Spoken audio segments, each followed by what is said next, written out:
കരുവന്നൂർ കള്ളപ്പണക്കേസിൽ ജാമ്യമെടുത്ത് സിപിഎമ്മിനെ പ്രതികരിച്ച് തൃശൂർ ജില്ലാ secretary K V Abdul Khader Kaloor PMLA കോടതിയിൽ ഹാജരാവുകയായിരുന്നു. കരുവന്നൂർ കേസിലെ 68ാം പ്രതിയാണ് സിപിഎം. പ്രതികളായ മറ്റ് 11 പേരും ജാമ്യമെടുത്തു. രാഗിനാണ് വിവരങ്ങളുമായി.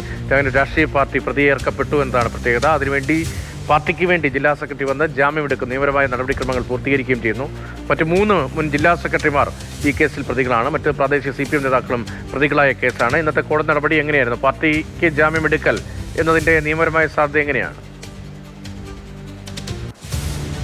കരുവന്നൂർ കള്ളപ്പണ ഇടപാട് കേസിലാണ് ഇന്ന് CPMനെ പ്രതിനിധീകരിച്ചുകൊണ്ട് ജില്ലാ സെക്രട്ടറി ആയിട്ടുള്ള തൃശ്ശൂരിലെ ജില്ലാ secretary K V Abdul Khader ഹാജരായത്.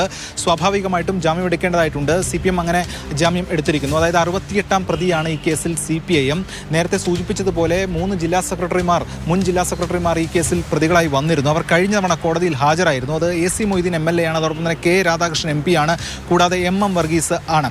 ഇവർ 3 പേരും ഹാജരായിരുന്നു. അങ്ങനെ കഴിഞ്ഞ തവണ 8 പേരാണ് ഹാജരായത്. ഇന്ന് അബ്ദുൾ ഖാദറിനെ കൂടാതെ മറ്റ് 11 പേർ, ഈ കേസിൽ ഉൾപ്പെട്ട മറ്റ് 11 പേർ കൂടി ഹാജരായിട്ടുണ്ട്. കഴിഞ്ഞ തവണ കേസ് പരിഗണിക്കുന്ന ഘട്ടത്തിലാണ് കോടതി CPMനെ പ്രതിനിധീകരിച്ചുകൊണ്ട് നിലവിലെ ജില്ലാ സെക്രട്ടറി ഹാജരാകണം എന്ന കാര്യം വ്യക്തമാക്കിയത്.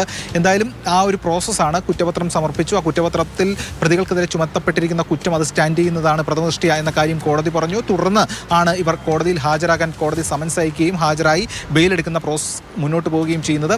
ഇനി അടുത്ത ഘട്ടത്തിലേക്ക് പോകേണ്ടത് ഈ കേസുമായി ബന്ധപ്പെട്ട വിചാരണയാണ്. CPMനെതിരെ ഗുരുതര കുറ്റമാണ് എൻഫോഴ്സ്മെന്റ് ഡയറക്ടറേറ്റ് ഈ കേസുമായി ബന്ധപ്പെട്ട് കണ്ടെത്തിയിരിക്കുന്നത്. അതാണ് ചാർജ് ഷീറ്റിൽ ഉൾപ്പെടുത്തുകയും ചെയ്തിട്ടുള്ളത്. അതായത് ഇത്തരത്തിൽ അനധികൃത വായ്പകൾക്കായി CPM ഇടപെട്ടു. അവിടെ ഒരു സബ് കമ്മിറ്റിയെ വെച്ചു. ഈ CPM നേതൃത്വത്തിലുള്ള ഭരണസമിതിയെ നിയന്ത്രിക്കുന്നതിൻ്റെ ഭാഗമായിട്ടാണ് അത്തരത്തിലൊരു സബ് കമ്മിറ്റിയെ വെച്ചത്.